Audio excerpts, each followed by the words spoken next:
नाज़रीन, इस वक्त की सबसे बड़ी खबर तो आप सुन ही चुके हैं कि ईरान के जो सुप्रीम लीडर हैं वो नहीं रहे, उनको निशाना जो है वो बनाया गया है। अब देखिए कि एक इजराइल और एक नेतन्याहू के लिए पूरी दुनिया का जो अमन है और पूरे खित्ते का जो अमन है वो खतरे में डाला जा रहा है। एक के बाद एक ओआईसी मुल्क जब वो निशाना बन रहा है और इस वक्त इजराइल के करीब करीब एक भी स्टेबलाइज कंट्री जब नहीं बचा है और यही उनकी पॉलिसी है कि जितना ज्यादा मिडिल ईस्ट डिस्टेबलाइज होगा इतना अच्छे से वो अपना खेल खेल सकेंगे और जो अपना एक्सपेंशनिस्ट प्रोजेक्ट है उसको आगे बढ़ा सकेंगे। और ये बात याद रखिएगा कि ईरान के बाद वो ईरान तक नहीं रुकेंगे, ईरान के बाद वो तुर्की और पाकिस्तान के खिलाफ आएंगे। पाकिस्तान पर वो बराह रास्त हमला नहीं कर सकते क्योंकि पाकिस्तान एक न्यूक्लियर पावर है, लेकिन वो दूसरे तरीकों से जब वो आएंगे। और जब मुअम्मर कज़ाफ़ी 2008 में खड़े होकर ये कह रहा था कि एक एक की बारी आएगी, तब सारे अरब लीडर जब हंस रहे थे कि ये मुअम्मर कज़ाफ़ी जब क्या बात कर रहा है, और फिर सबने देखा कि एक एक करके सबकी बारी आई। बशार अल-असद भी उस वक्त जब हंस रहे थे कि ये क्या मुअम्मर कज़ाफ़ी जब बात कर रहा है। तो ईरान जो है ना, ईरान तक मामला जब रुकने वाला नहीं है। ईरान आखिरी चट्टान है, इसके बाद तो उनके लिए रीजन में एक्सपेंशन के दरवाजे खुलेंगे, लेकिन ईरान मौजूद है और ईरान सरेंडर नहीं कर रहा है। और अब तो मामला और ज्यादा खौफनाक हो गए हैं। आज का दिन और फिर आगे आने वाले दिन बहुत बहुत खौफनाक होने जा रहे हैं और तमाम रेड लाइन वो क्रॉस की जा चुकी हैं और अब कोई रिस्ट्रेंट नहीं है, किसी चीज का जो लिहाज नहीं है। इराक ने भी अनाउंस कर दिया कि वो हमले जब उन्होंने शुरू कर दिए अमेरिकी बेसिस पर, उन्होंने हमले करना शुरू कर दिए। हिजबुल्लाह उसने कहा था हमारी रेड लाइन ये है कि ईरान के सुप्रीम लीडर को निशाना बनाया जाएगा तो फिर हम इस जंग में कूद जाएंगे। तो अगले घंटों में आप उनकी कार्रवाइयां भी शायद सुने और यमन किसी भी वक्त जब इस जंग में कूद सकता है। और ईरान में 40 दिन के सोग का ऐलान किया गया है, 7 दिन की जो तातील है वहां पर की गई है। आखिरी दम तक भी सुप्रीम लीडर ने सरेंडर नहीं किया और 89 के अंदर वो सुप्रीम लीडर बने हैं और शहीद होने तक वो अपने प्रिंसिपल स्टांस के ऊपर जब वो खड़े रहे हैं और ईरान को एक आइडियोलॉजी के तहत जब वो कायम रखा है और आखिरी हद तक जब वो आखिरी दम तक आखिरी सांस तक जब उन्होंने सरेंडर नहीं किया है। और अब और भी ज्यादा डिफरेंट अंदाज में आप ईरान के हमले देखेंगे। सुप्रीम लीडर के जाने के साथ तो फिर फतवा भी गया जो न्यूक्लियर के हवाले से था।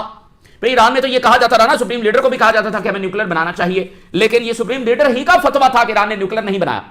तो अब उनके जाने के साथ जो फतवा है वो भी जाता रहा और इसके अलावा ईरान के जो दूसरे लीडर्स हैं उनको भी निशाना बनाया जा रहा है। अली शेमखानी के हवाले से खबर आ रही है और ये वो सारे लोग हैं जिन्होंने सुलह की बात की है, अमन की बात की है, मुज़ाकरात की बात की है। इन सबको जब एक एक करके निशाना बनाया जा रहा है। सुप्रीम लीडर की फैमिली को भी जब निशाना बनाया गया। अहमदी नियाज जो कि साबका सदर हैं उनको भी टारगेट किया गया है, अभी उनकी कंफर्मेशन नहीं हुई। और ये तमाम वो लोग हैं जो मुल्क को संभाल सकते हैं, यानी अहमदी नियाद हैं, उनकी काफी रिस्पेक्ट है तो वो मुल्क को संभाल सकते हैं, इसलिए उनको भी टारगेट किया जा रहा है। तो हर वो शख्स जो मुल्क को संभाल सकता है उसको टारगेट किया जा रहा है क्योंकि बुनियादी मकसद ईरान को जब वो डिस्टेबलाइज करना है।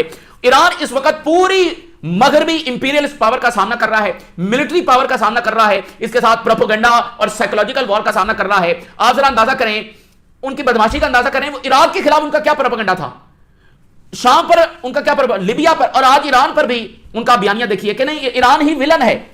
आप इस सर्कस का अंदाजा देखिए कि हमला ईरान पर हुआ है, जंग ईरान पर मुसल्लत हुई है और उसी को जब वो विलन पोर्ट्रे किया जा रहा है कि ये खित्ते को, बरतानिया का प्राइम मिनिस्टर कह रहा है कि ईरान जो है वो मुज़ाकरात की टेबल के ऊपर है। फ्रांस ने कहा है कि ईरान जो है वो खित्ते को डिस्टेबलाइज कर रहा है और हमारा ओआईसी का बहुत सारा मीडिया भी इसी तरह से इसी एंगल को आगे परसू कर रहा है कि जैसे ईरान ने कुछ कहा, भाई ईरान पर अटैक हुआ है। आप अंदाजा करें कि उनकी लेयर दर लेयर और इसराइल जो इतनी शैतानी और इतनी जो कंस्पिरेसीज है वो आसानी से चलता चला जा रहा है। तो इस वक्त जो है वो व्हाइट हाउस की सिक्योरिटी सख्त कर दी गई है और ज़ोहरान ममदानी ने न्यूयॉर्क की जो सिक्योरिटी है वो सख्त कर दी है। अब ईरान के पास एक ही सर्वाइवल का चांस है और वो ये है कि ईरान इस जंग को लंबा लेकर जाए और हैवीएस्ट और डिस्ट्रक्टिव कॉस्ट जो है वो इनको पे करने पर मजबूर करे, तभी ट्रंप जब वो पीछे भागने पर मजबूर होगा। इस वक्त अमेरिका में बहुत शदीद तनकीद जब ट्रंप के ऊपर हो रही है और पूरी दुनिया के अंदर बड़े शहरों के अंदर मुजाहरे भी शुरू हो गए हैं। न्यूयॉर्क के अंदर इस वक्त मुजाहरे देखे जा रहे हैं ईरान के हक के अंदर, लंदन के अंदर मुजाहरे देखे जा रहे हैं अमेरिकी और इजरायली जहरियत के खिलाफ। तो ज़ोहरान ममदानी ने कंडेम किया है, कैमला हारिस ने कहा कि हम इस जंग को रिजेक्ट करते हैं और बिल्कुल अमेरिकन जब इस जंग को नहीं चाहते हैं और ट्रंप अमेरिका को एक और जंग के अंदर ड्रैग कर रहा है। तो ट्रंप की कैलकुलेशन है एक शॉर्ट वॉर की 3-5 दिनों के अंदर ईरान को लिपेटना है। अब ईरान के सर्वाइवल का एक ही रास्ता है और वो ये है कि हैवीएस्ट कॉस्ट इन्फ्लिक्ट करे इजराइल और अमेरिका पर और हैवी इकोनॉमिक कॉस्ट, यही वो चीज होगी जो ट्रंप को भागने पर मजबूर करेगी। वगरना उनकी कैलकुलेशन यह है कि 2-4 दिन में हम ईरान को जब वो खत्म कर देंगे। अच्छा, अब ये जो नैरेटिव है ना कि ईरान जी गल्फ बेसिस पर हमला कर रहा है और उसको पोर्ट्रे ऐसा किया जा रहा है कि इन मुल्कों के ऊपर ईरान अटैक कर रहा है। देखिए बात यह है कि सच्चाई क्या है ये सबको पता है। ईरान अब सिर्फ बातों से जवाब नहीं दे सकता, ना इज़हार कल से वो रिस्पॉन्ड, तो 70 मिनट के अंदर ईरान ने रिस्पॉन्ड किया। ये ईरान दुनिया का वाहिद मुल्क है जिसने तमाम अमेरिकी अड्डों को निशाना बना दिया। आज तक किसी की जरूरत नहीं हुई कि अमेरिकी बेसिस को निशाना बनाए, Iran is the only country और उसने 70 मिनट के अंदर अंदर जवाब दिया। तो ये जो बयानिया है ना, देखें जो फाते होते हैं तारीख भी वही लिखते हैं। अगर ईरान यहां पर कोलैप्स कर गया तो आप आपको पता ना, अभी से उसको तो विलन पोर्ट्रे किया जा रहा है और ईरान खिते को डिस्टेबलाइज कर रहा है, तो बाद में फिर बयानिया भी उसी के खिलाफ बनेगा, तबाह बर्बाद भी उसको कर दिया गया, नैरेटिव भी उसी के खिलाफ जब लिखा जाएगा। तो अगर आज हिटलर जीता होता तो तारीख दूसरी तरह से जब लिखी जा रही होती। तो अगर ईरान ताकत से जवाब देता है, सर्वाइव कर जाता है, तो ही इस नैरेटिव को भी पुश बैक किया जा सकता है और जो उनकी घिनौनी साजिश है ईरान को डिस्टेबलाइज करने की, उसको भी पुश बैक किया जा सकता है। ताकत के सिवा कोई और दूसरा ऑप्शन नहीं है। और हैवी और डिस्ट्रक्टिव अटैक्स, नाज़रीन ईरान ने वो डिस्ट्रक्टिव अटैक्स शुरू कर दिए हैं, पहले से भी ज्यादा गंभीर हमले। ईरान ने तबाही मचा दी है, जिसको कहते हैं सही तबाही, वो तबाही ईरान ने मचा दी है और ईरान कह रहा है हम मजीद मचाने जा रहे हैं। अभी तो सुप्रीम लीडर का उन्होंने कहा बदला अब हम लेंगे और ऐसे अंदाज से लेंगे कि ये याद रखेंगे। इस वक्त आपको पता है तल अवीव और इजराइल से क्या खबर आ रही है? 342 कैजुअलिटीज इजराइल से रिपोर्ट हो रही है, जिसमें मेजर कैजुअलिटीज तल अवीव में है।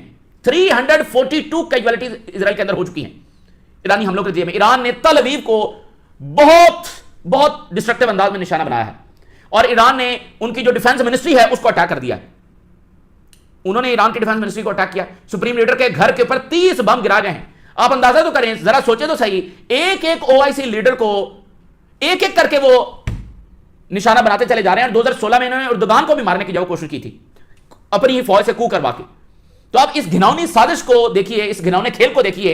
एक एक ओआईसी मुल्क और एक एक ओआईसी लीडर किस तरह से जब निशाना, 30 बम जब वो सुप्रीम लीडर के घर के ऊपर जब गिरा गए और वो शख्स आखिरी हद तक, जब वो आखिरी दम तक भी उसने जब सरेंडर नहीं किया और ईरान ने बिल्कुल ये जंग नहीं शुरू की है। ईरान आखिरी हद तक, कल ईरान के फॉरेन मिनिस्टर जो हैं वो एनबीसी मीडिया पर बैठे हुए थे और उन्होंने कहा कि हम अब भी मुज़ाकरात के लिए तैयार हैं। वही मुज़ाकरात जो पहले जारी थे। ओमान के फॉरेन मिनिस्टर ने, वो वाशिंगटन में थे, उन्होंने बयान वहां से जारी किया। उन्होंने कहा कि अमेरिका दूसरों की जंगें लड़ना बंद करे और इस दलदल से अपने आप को निकाले। ये ओमान के फॉरेन मिनिस्टर ने वाशिंगटन में खड़े होकर जो बयान दिया, क्योंकि वो वहां पर ईरान का प्रपोजल लेकर गए हुए थे और धोखा देकर ईरान पर जो अटैक किया गया। ये जो आप मुल्क कह रहे हैं कि हमारे ऊपर ईरान अटैक कर रहा है, और अब ट्रंप ने जब वो गल्फ कंट्रीज को फोन किया है कि हम आपके साथ इज़हार यकजहती करते हैं और आपके साथ खड़े हैं, और कोई अमेरिका से भी तो पूछे कि ईरान तो आपके साथ मुज़ाकरात कर रहा था और आपने मुज़ाकरात छोड़कर ईरान पर अटैक कैसे किया? मतलब ये क्या सर्कस है, मुझे बताइए। ईरान पर हमला हुआ है, ईरान रिस्पॉन्ड कर रहा है और इज़हार यकजहती जब वो गल्फ लीडर्स के साथ हो रही है कोई, अच्छा रशिया ने कंडेम कर दिया है, चाइना ने कंडेम कर दिया है, यूनाइटेड नेशन के सेक्रेटरी जनरल ने कंडेम किया है, अभी तक गल्फ लीडर्स ने कंडेम नहीं किया। ठीक है, तो मुझे जरा ये बता दें कि ये बेसिस हैं किस लिए? कोई बता सकता है कि इन बेसिस का यहां पर मकसद क्या है? एक के बाद एक ओआईसी मुल्क इन बेसिस की वजह से डिस्ट्रॉय हो रहा है। ये बेसिस किसकी सिक्योरिटी के लिए हैं और किसके खिलाफ सिक्योरिटी इन्होंने करनी है? ईरान के खिलाफ करनी है। तो ईरान को तो अरब वर्ल्ड कह रही थी कि हमारा दोस्त बन चुका है, अमेरिका को कह रहे थे कि अटैक ईरान पर मत करो। तो ईरान के खिलाफ कहां से हो गई ये सिक्योरिटी? ठीक है ना। और अगर सिक्योरिटी करनी है तो फिर यहां से उड़ उड़ कर उधर जाके बमबारी क्यों करते हैं? ये बेसिस ही फैसिलिटेटर है ना इन तमाम रीजन पर बमबारी करने के लिए। तो ये बेसिस, अब अगर ईरान अपनी जंग आगे बढ़ाता है तो ये बेसिस यहां से इनका बोरिया बिस्तरा गोल होगा, क्योंकि यहां पर ईरान बड़ी हैवी जो डिस्ट्रक्शन है वो मचा रहा है। इस वक्त ईरान ने बड़ी तबाही मचा दी इन बेसिस के ऊपर। इस वक्त भी इन बेसिस पर दोबारा हमले लॉन्च किए जा रहे हैं। मैंने कहा ना कि अब तमाम रेड लाइंस, तमाम लिहाज खत्म हो चुका है। ये छोड़ दें कि ये बयानिया है, ये बयानिया है, बयानिया वो बनाते रहें। असल बात यह है कि जब ताकत से उनको जवाब दिया जाएगा तो फिर सारे बयानी जो वो उसी तरह से किरची किरची हो जाएंगे। ईरान की मिलिट्री स्ट्रेटजी में आपके सामने रख दूं, ईरान जब वो इन बेसिस को नकारा बना रहा है और उसके बाद वो अगला उसका जो फ्रंट है वो नेवी पर, अमेरिकी नेवी पर वो खोलने जा रहा है। पहले वो इन बेसिस को नकारा बना रहा है। मिसाल के तौर पर कतर पर जो अटैक किया है वहां पर अमेरिकी बेस पर, वहां पर उनका सबसे दुनिया का एडवांस तरीन जो रडार है वो लगा हुआ था। $1.2 बिलियन उसकी मालियत है और उसका काम यह है कि वो बैलिस्टिक मिसाइल्स को ट्रैक करता है। पूरे रीजन में बैलिस्टिक मिसाइल इधर जा रहा है, उधर जा रहा है, उसको वो ट्रैक करता है। दैट मींस कि वो गया, वो लगाया नहीं जा सकता फौरी तौर पर, और उसकी कॉस्ट $1.2 बिलियन है। तो अब वो अर्ली वार्निंग सिस्टम था, अब वो पता ही नहीं है कि कौन सा बैलिस्टिक मिसाइल कहां से लॉन्च हो रहा है, किधर जा रहा है। और जो ये कह रहा है कि यहां से जहाज उड़ते नहीं हो, भाई जहाज उड़ना ना उड़ना ये मतलब नहीं होता। आपकी बेसिस उस सारी मिलिट्री मशीनरी का हिस्सा है, ठीक है ना। तो ये इस बात को छोड़ देंगे यहां से जहाज उड़े थे नहीं उड़े थे। तो ईरान ने जो है वो, और साथ उसके इत्तेहादी आ चुके हैं, इराक ने बाकायदा जब हमलों का आगाज कर दिया है। अगर बड़ी कॉस्ट पे करने पर मजबूर करेगा ईरान तो ही उसका सर्वाइवल है। अब यहां पर सबसे बड़ा सवाल क्या है, ईरान कितने दिन जंग जारी रख सकता है, ईरान के पास कितने मिसाइल्स और ड्रोन्स हैं, क्योंकि अब इसी पर ईरान के मुस्तकबिल का भी फैसला होगा। अगर ईरान को बड़ा जवाब नहीं दे सका तो फिर जाहिर है कि ईरान ना तो ईरान बचेगा एज अ स्टेबल कंट्री, और ना ही ईरान जो वो बयानिया है उसको तोड़ सकेगा। बयानिया भी उसके खिलाफ लिखा जाएगा, उसके लोग भी मारे जाएंगे और मुल्क भी जो तबाह बर्बाद हो जाएगा और डिस्टेबलाइज हो जाएगा। अच्छा, अब सुप्रीम लीडर के बाद जो है वो मैं आपके सामने रखता हूं कि क्या हो रहा है ईरान के अंदर और कैसे नई लीडरशिप को वहां पर मुंतखब किया जा रहा है। इसकी तैयारी पहले ईरान ने जब कर ली थी, लेकिन जैसे सुप्रीम लीडर थे तो ईरान के जो हमले हैं, जो जवाबी अटैक्स है, उसमें आपको एक तदब्बर नजर आता है, ठीक है ना। आप कॉस्ट बेनिफिट एनालिसिस के साथ वो जवाबी अटैक्स करते हैं। आप अंधाधुंध तो फायरिंग नहीं कर सकते, अंधाधुंध तो इधर मारा उधर मारा, ये नहीं होता। इसलिए आपको ईरान 12 दिन की जंग में भी आपको एक कॉस्ट बेनिफिट एनालिसिस नजर आता है, एक तदब्बर नजर आता है, और हिजबुल्लाह के हमलों में भी आपको यही चीज नजर आएगी, विजडम नजर आएगा, और हमास किस तरह से लड़ी है आपको उसमें भी नजर आएगा। तो सुप्रीम लीडर के बाद इसी तदब्बर को ईरान जारी रख सकेगा या नहीं रख सकेगा, यह बड़ा सवाल है। और as a stable country Iran क्या सर्वाइव कर सकेगा, ये नहीं कर सकेगा। मिसाइल कितने और ड्रोन्स कितने। अली लरिजानी ने कहा है कि बहुत बड़ी कीमत इनको चुकाना पड़ेगी। इस वक्त ईरान में जब वो जो उनकी काउंसिल है वो तश्कील ऑलरेडी वो मौजूद है, अब वो नए जो सुप्रीम लीडर हैं उनको वो मुंतखब करेगी। वो इस वक्त उसका जब इजलास हो रहा है या होगा, तो अली लरिजानी ने बताया कि नए सुप्रीम लीडर जो है वो उनको मुंतखब किया जा रहा है। ट्रंप ने कहा है कि इस वक्त ईरान में फैसले कौन कर रहा है मुझे पता है, तो अब ईरान में यानी IRGC को भी तोड़ने की कोशिश की जाएगी, अंदर से लोगों को अपने साथ मिलाने की कोशिश की जाएगी। यही काम करता है वेस्टर्न इंपीरियलिज्म ने, यही काम किया है, बगावतें करवाना, मुल्कों को तोड़ना। सूडान को 2 हिस्सों में कर दिया गया, शाम और लिबिया और इराक को कई हिस्सों में तकसीम कर दिया गया, यमन को कर दिया गया, सोमालिया को कर दिया गया। अब ईरान के उन्होंने 5 हिस्से करने। एक मुल्क भी इजराइल के करीब करीब स्टेबल नहीं है जो कोई ताकत रखता हो। जॉर्डन है तो फिर क्या, जॉर्डन को एक झटका देंगे इनको पता भी नहीं चलेगा। इनकी सब्जुगेशन का अंदाजा क्या लगाएं कि ये इजराइल की तरफ जाते हुए मिसाइल रोकते हैं, वो तो फिर इजराइल हो गया ना, तो फिर वो जॉर्डन कहां से हुआ, जॉर्डन कहां से हो गया, वो तो इजराइल हुआ जो इजराइल के लिए काम कर रहा है, इजराइल की तरफ जाने वाले मिसाइल रोक रहा है। तो उनको भी एक झटका देंगे और पता भी नहीं चले। एक भी स्टेबल कंट्री जो ताकत रखता हुआ नहीं बचा है। और उसके बाद तुर्की की तरफ आएंगे और पाकिस्तान की तरफ आएंगे। तो पाकिस्तानी मीडिया को भी जरा होश के नाखून लेने चाहिए और थोड़ी सेंसिबिलिटी जब दिखानी चाहिए, मामले की हसासियत को जब समझना चाहिए, ठीक है ना। जो खबर आई उसको चला दिया और पता नहीं है कि क्या बात हो रही है क्या नहीं हो रही, आदमी सियासत की पेचीदगियां क्या हैं, उनकी साजिशें। भाई जब वो एक मुल्क पर अटैक कर रहे हैं और उनके पास कोई जस्टिफिकेशन ही नहीं है, तो फिर जस्टिफिकेशन तो वो घड़ेंगे ना, तरह तरह के प्रोपेगेंडे बनाएंगे। रशिया और चाइना के मंदूब ने अभी जो यूनाइटेड नेशन में बात की है, उन्होंने कहा कोई जस्टिफिकेशन नहीं, और बिल्कुल जहरियत जब ईरान के ऊपर की जा रही है। और रशिया ने कहा है कि वेस्ट हकायक को फैब्रिकेट कर रहा है ईरान के हवाले से, कि जैसे ईरान ने कुछ किया, ईरान पर हमला हुआ है भाई, ईरान को तबाह बर्बाद किया जा रहा है। तो ईरान आगे से मुझे बताइए क्या क्या करे, आप बता दीजिए। आगे से ईरान चुप करके बैठा रहे, फिर उसने रिस्पॉन्ड करना है ना, रिस्पॉन्ड का अमेरिकन मेनलैंड पर करे, तो यहीं पर करना है ना जहां पर अमेरिकी बेसेस हैं।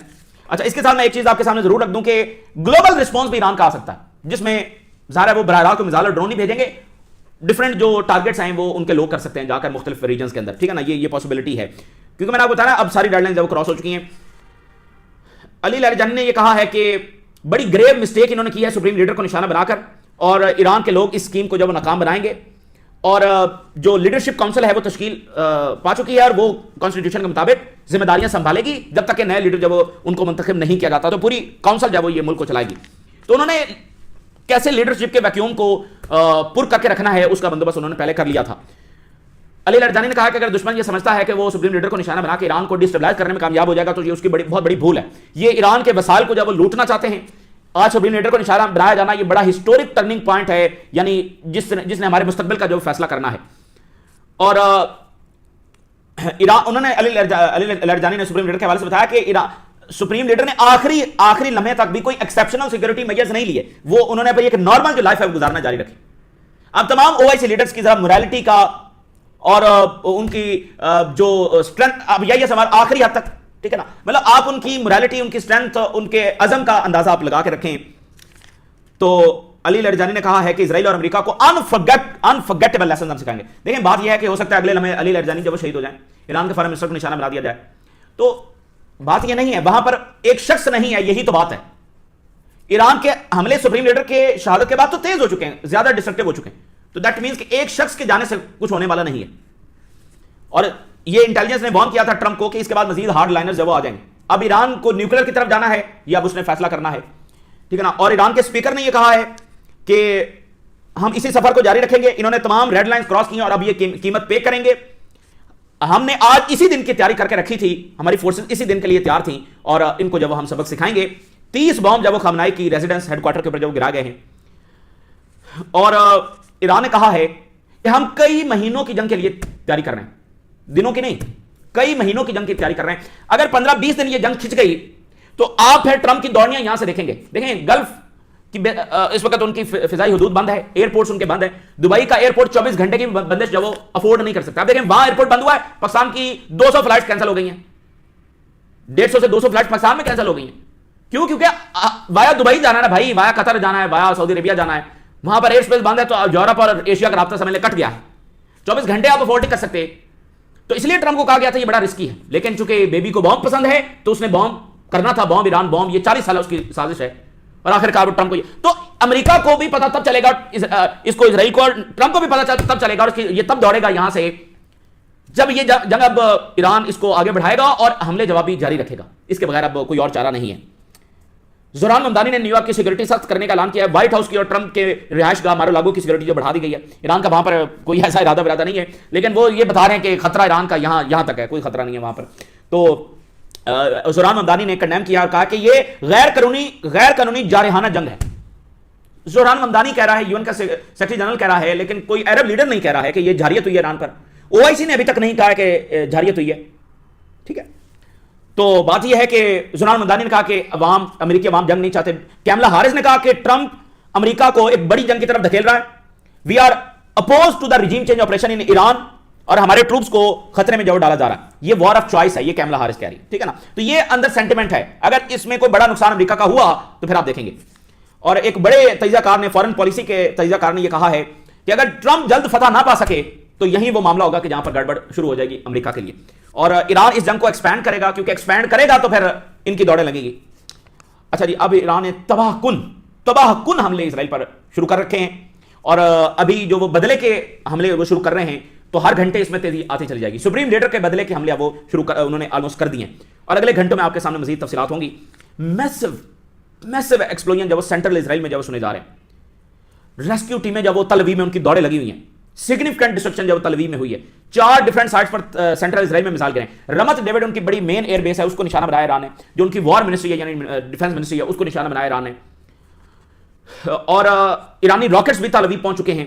वायलेंट एक्सप्लोजन है वो सुने जा रहे हैं, और सेंट्रल जो हेडक्वार्टर है ईरान का, ये कह रहा है कि हमने मेजर डैमेज इन्फ्लिक्ट किया है अमेरिका और इसराइल पर। 342 कैजुअलिटीज जो है वो इसराइली मिनिस्ट्री ऑफ हेल्थ बता रही है। 342, अगर ये 2000-4000 तक पहुंच गई तो फिर आप देखें।